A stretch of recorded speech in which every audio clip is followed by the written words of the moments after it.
Olá, eu sou o Caio Hoffman, sou farmacêutico. Atualmente eu atuo no Núcleo de Apoio à Saúde da Família, o NASF, lá em Campinas. E esse é o nosso primeiro vídeo do nosso projeto de polifarmácia e desprescrição. E algumas das ferramentas que podem ajudar a gente a guiar o processo de desprescrição. Primeiramente, a gente vai definir o que é o conceito de polifarmácia.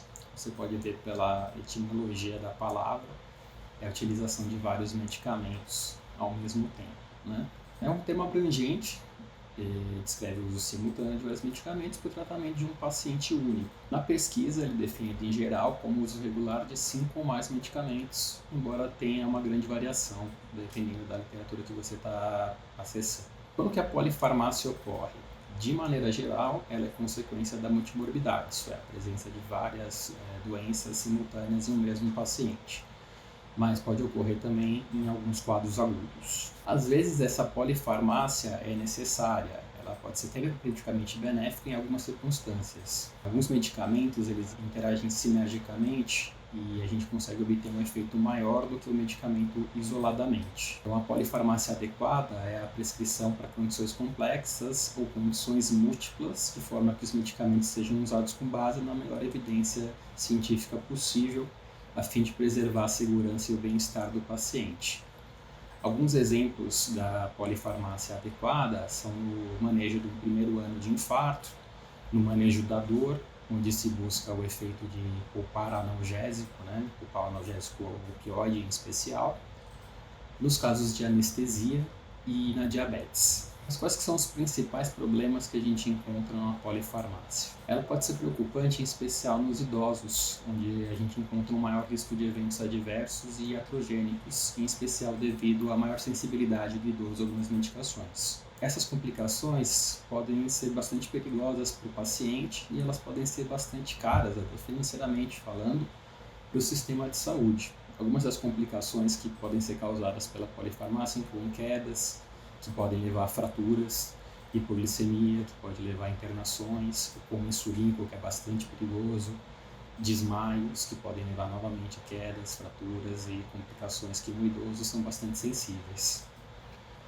Outro problema da polifarmácia é o gasto elevado com medicação, que pode ser tanto do paciente, quando está usando alguma medicação que está fora do sistema de saúde, quanto do próprio sistema de saúde, que fornece uma medicação que não necessariamente vai auxiliar o tratamento do paciente, até ter efeitos maléficos. E, acima de tudo, o maior problema que a gente pode ter com a polifarmácia é a não melhora da qualidade de vida do paciente ou até mesmo a piora dessa qualidade de vida. Agora, para falar um pouco sobre as populações em risco de polifarmácia, para a gente que trabalha na atenção básica da saúde pública, vão ser bastante familiares para a gente esses pacientes, né? Então, nessas populações de riscos a gente pode citar os idosos, aqueles que são portadores de quadros psiquiátricos, portadores de deficiências intelectuais ou de desenvolvimento, aqueles que fazem uso de mais de 5 medicamentos simultâneos, pacientes que passam por muitos médicos ou muitas farmácias diferentes, pacientes que foram recentemente hospitalizados, pacientes portadores de comorbidades, pacientes residentes de comorbidades rurais, pessoas que têm pouco acesso à educação, deficientes visuais ou deficientes motores e populações marginalizadas e sensibilizadas em geral. Agora que a gente conseguiu definir um pouco melhor o que seria o processo de polifarmácia e as suas origens, a gente vai apresentar o que é a desprescrição, que é um termo ainda mais novo que a polifarmácia, e é considerado a resposta racional aos problemas causados pela polifarmácia. Então, a desprescrição é um termo novo, que ele é definido como processo planejado e supervisionado de redução de dose ou mesmo interrupção do uso de medicamentos que podem ser danosos ou não apresentar benefícios a longo prazo para o paciente. Para que serve esse processo de desprescrição? Bom, as principais coisas que a gente pensa quando fala em desprescrição são reduzir custos tanto ao paciente quanto ao sistema de saúde, levando em conta não só os valores gastos em medicação, como também de possíveis internações e outros eventos mais complexos. E o principal de tudo, que é o aumento da qualidade de vida desse paciente. Quais são as medicações-alvo para a gente dar início a esse nosso projeto de desprescrição. A princípio, qualquer medicação que tem um potencial de malefício ou que não tem potencial de não benefício ao paciente a longo prazo pode ser alvo da desprescrição. Mas considerando que a gente tem recursos limitados, a gente vai procurar focar a nossa atenção em medicações que vão ter um impacto positivo maior. Então essas medicações teriam as seguintes características a se levar em conta. As medicações que são mais frequentemente prescritas, elas apresentam um maior potencial danoso e elas não possuem indicação de uso para a condição para as quais elas estão sendo utilizadas. Então, 2 exemplos de medicações que passam por esse crivo e que a gente vai abordar logo no início do nosso projeto, a gente tem os benzodiazepínicos, que apresentam um grande potencial danoso para o paciente no uso a longo prazo e que não possuem indicação de uso para a condição nas quais são utilizadas. Então, a gente tem muitos casos do benzodiazepínico sendo utilizado cronicamente, que a gente sabe que não é o ideal, né? E outra medicação que a gente vai abordar logo no início do nosso projeto é a insulina regular. Ela apresenta um grande potencial danoso quando a gente leva em conta os riscos de uma hipoglicemia, que pode levar a quedas, desmaios, internações. E embora ela possua a indicação de uso para diabetes, a gente pode pensar talvez uma insulina mais lenta ou um tratamento que vai causar uma alteração glicêmica menos aguda nesse nosso paciente de risco. Dito isso, agora eu gostaria de apresentar algumas das ferramentas que a gente tem para ajudar a guiar esse processo de desprescrição.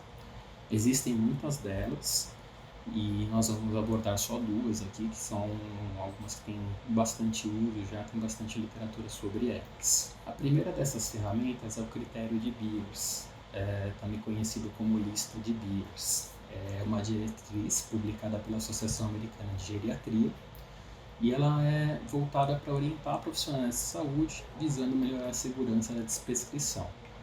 A população-alvo dela são os adultos maiores de 65 anos, idosos, em todos os contextos, exceto de cuidado paliativo.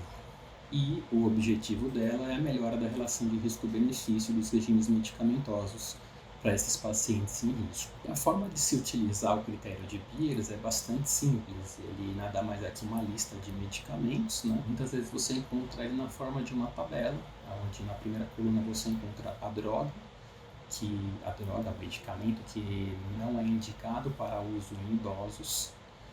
Na segunda coluna você encontra qual que é o racional para essa contraindicação, porque pelo potencial efeito nocivo. E, por fim, você tem uma alternativa, seja medicamentosa, seja terapêutica, para abordar esse problema do paciente e que não sofra desse mesmo problema da medicação original. Outra das ferramentas que nós vamos apresentar é a plataforma do theprescribing.org. É uma plataforma onde você encontra muito material para estudo sobre todas as questões relacionadas à desprescrição, à cascata de medicação e afins. Tem bastante material de qualidade e de pronto acesso. A gente vai fornecer os links para vocês também. E eles têm muito material traduzido para diversas línguas também.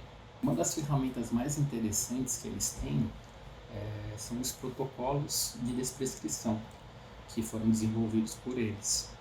E neles a gente já encontra algumas medicações que têm muito uso nos pacientes em idade mais avançada, né? Então nós temos os inibidores de colinesterase, imemantina, benzodiazepínicos e hipnóticos, nós temos os hipoglicemiantes, inibidores de bombas de prótons e temos antipsicóticos também. E uma das ferramentas que são mais prontamente utilizáveis, disponibilizadas pelo theprescribing.org, são os algoritmos, né? Esses algoritmos, inclusive, foram traduzidos pelo Grupo Brasileiro de Desprescrição para o português. Então, a gente vai fornecer para vocês também o acesso a esse material. São basicamente 2 folhas, onde na primeira folha ele apresenta um fluxograma e na segunda folha ele aprofunda um pouco mais as questões abordadas nesse fluxograma inicial, em especial quanto à abordagem do paciente e terapias medicamentosas ou não medicamentosas alternativas. Então, é um fluxograma bastante simples, você começa pelo primeiro quadro dele e vai seguindo conforme se apresenta o quadro do seu paciente. Então, a idade em que ele está, a medicação de que ele faz uso, para qual indicação ele faz uso dessa medicação.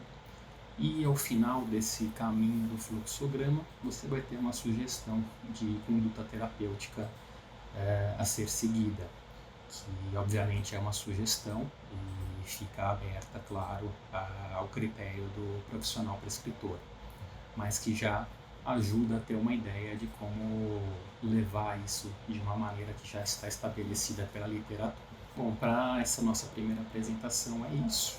Aqui eu estou apresentando a bibliografia que foi utilizada para criar esses slides. Nós vamos deixar os links para acesso a esse material na descrição do vídeo.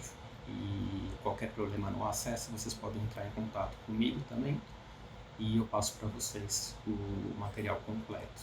Para essa semana é isso. No nosso próximo vídeo nós vamos abordar a desprescrição de benzodiazepínicos e hipnóticos. Por enquanto é só. Obrigado e até a próxima.